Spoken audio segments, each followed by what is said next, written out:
Melinda, how you going? I'm good. How are you?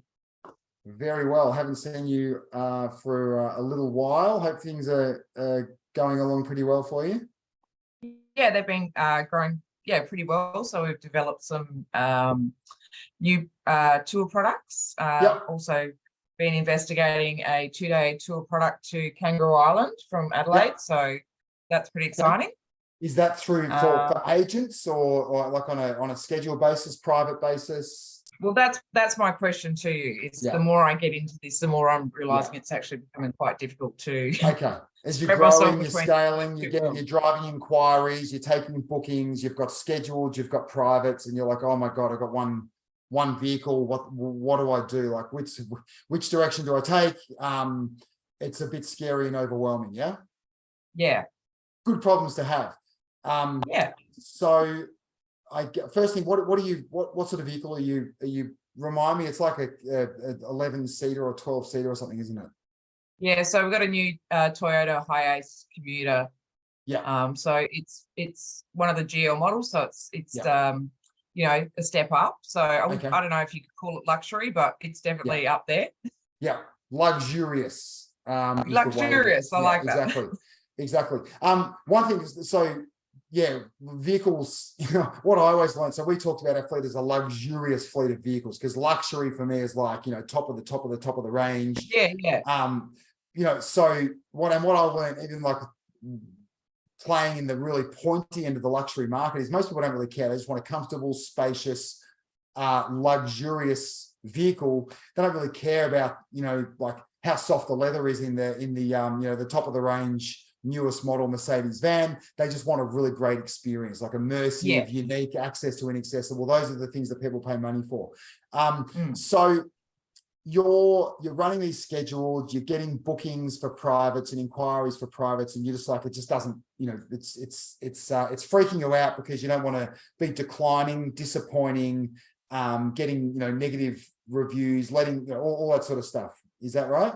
Yeah, absolutely. And just sort of, thinking that, when we were first building the business, that it was more going to be that bookable stuff. But, when I look back, majority of, that higher end income and stuff is coming from those private tours. Definitely. So I grew my business to obviously multiple 7 figures. I never did a scheduled tour in my life. It was only private. So I love that model.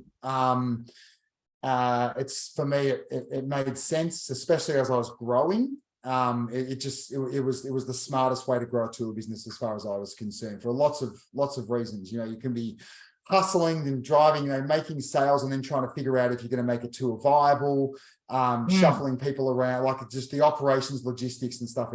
I was just so much more comfortable, scaling a private tour business. So what happens if you get 5 tours on the same day at the moment? We don't. Because that's your first question. You need to take 5 bookings on the same day. That's your first.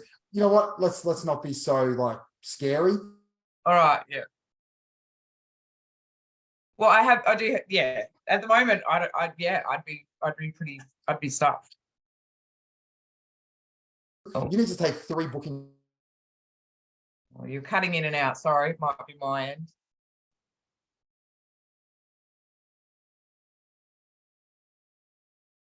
Cutting out. Is it me? Let me know in the chat. Okay, we'll push on. So how many tour guides can you call on? 2 at the moment. Okay. So the first thing that I did was like grew my network of tour guides. So I could comfortably call on, 4 or 5 or 6 to represent me in a way that was, consistent with my, brand promises and things like that. So, and a lot of the stuff you need to do that, you can find, and I'm sure you have found here in the resource section, things like your tour guide training agreement would obviously be really important. Setting your freelance tour guide rates, all the resources, even down here, my where is it? It's in recruitment. my sample position description for a tour guide. We were advertising constantly, and that one was my highest converting, consistently delivered the best pool of candidates. And so we never stopped advertising. So that's one thing. You want to know that at any time, the floodgates could open and you could have 5 guides on the road. That's the first thing. The second is where you're going to get the vehicles. So where, like, you need to have a network of 6 to 8 providers that you can call on to get people on a tour in another vehicle. And so that means opening corporate accounts with Thrifty and Hertz and Avis. That means like negotiating with limousine companies to do drive hires, which some of them will do. That means leveraging other tour operators that are happy for you to scratch their back and then to scratch yours in return, and know they've got a fixed rate that you could take one of their vehicles. So you need to have this network until you can actually physically grow your fleet. You need to know 6 to 8 places that you can get a vehicle, like either a nice new model sedan for a private, or a Toyota Tarago, or a we're talking Australian vehicle, here, maybe a nice, Mercedes Valente, whatever it is, but something that is consistent, reliable, clean, spacious, well presented, that you can, because people don't really care.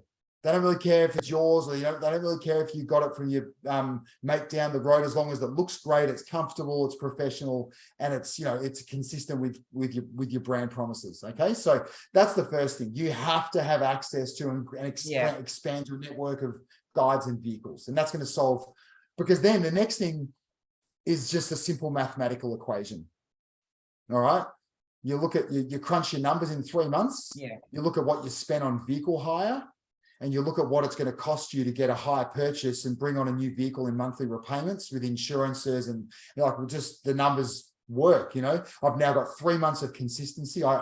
It's going to also motivate me, because now I've got this additional expense running through the business. So I need to get that vehicle on the road 3 times a week. And there's nothing like putting that pressure on yourself as a great motivator for you to grow the business, So they are my immediate thoughts. As far as your private to scheduled model, you need to just give that some time, I think. Obviously you've gone through my pricing lesson, how to create your I've done that. Okay, so you're really happy with your prices for privates and schedules, is that right? I'm more happy with the prices for privates. I guess my concern lies with bookable tours, as far as minimum numbers. There's a lot of really successful businesses that run only privates, a lot of really successful businesses that only do scheduled, a lot of really successful businesses that run private and scheduled, and each of them will have a different experience. So I can't give you the definitive answer, but your numbers won't lie if you just go all in and you just but it's all about having the resources to deliver. Okay. All right. And then thanks for that, Josh. That moment when that you are forced to bring that next vehicle into your fleet, and then the one after that, they're really great feelings. Okay. And we got our model right as well, because we then grew the business to a point where we had when I sold it, we had 5 contractors that had bought their own brand new Mercedes vans with the confidence that I would be able to deliver to give them enough work we had some conditions in place that gave me the certainty that I would be able to call on them before anyone else. So those things we could get into another time, but so anyway, that's it's a lot of it's a psychological thing as well. Where do you want us to keep playing this small game, or do you want more? If you want more, you got to take risks, and you've got to put yourself out of your comfort zone, and you've got to be able to put 5, 6 tours on the road on any given day. All right. Yeah. We can talk about the logistics and operations another time, about and how to but first of all, you just want to get the bookings in. All right. Yeah. There's something that I call good problems to have, and that's holy crap, I've got 5 tours running, you know, in 2 days from now, and I've got two tour guides and 3 vehicles. What am I going to do? That's a great problem to have. Okay. And you'll find, well, that's what I'm here for, you know, to find a solution to those problems when those problems arise. All right. That'd be pretty cool, wouldn't it? To wake up and think, you know, Yeah, absolutely. Yeah. Okay. Yeah. Any questions? No, that's great.